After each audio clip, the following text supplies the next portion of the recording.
On a second full day without an on-camera comment about the situation in the Middle East, his administration is also engaged in a bit of damage control about its Iran policy on a number of fronts. And now, as we said, confirmation of American dead, 11, and possible American hostages. Senior national correspondent Rich Edson is live on the North Lawn tonight with the latest from there. Good evening, Rich. Hi, good evening, Brett. President Biden released a statement earlier this afternoon revealing 11 Americans are now dead, and Hamas may be holding more, as the White House says officials are speaking and coordinating with their Israeli counterparts, trying to free hostages.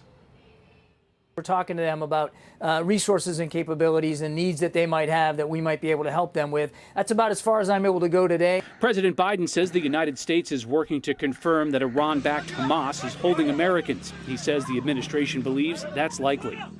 The White House is also facing criticism of its Iran policy. From the very first day of the Biden administration, they moved towards appeasement. Hamas is just one of many militant groups Iran supports across the Middle East. The Biden administration has tried, unsuccessfully, engaging Iran to salvage the 2015 nuclear agreement the previous administration abandoned. Biden officials maintain the best option to prevent Iran from building a nuclear weapon is through such an agreement.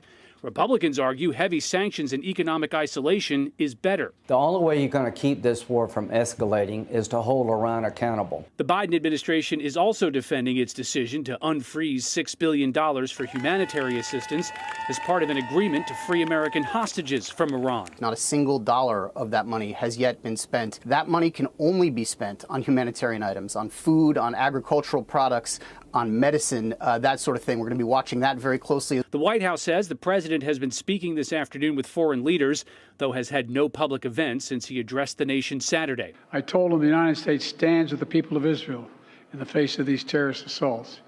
Israel has the right to defend itself and its people. Full stop.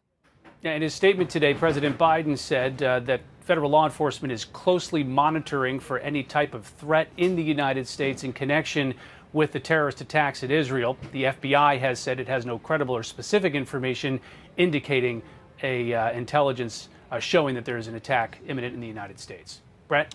Rich Edson live on the North Lawn. Rich, thank you. We should point out the White House is saying that it will be lit blue and white this evening.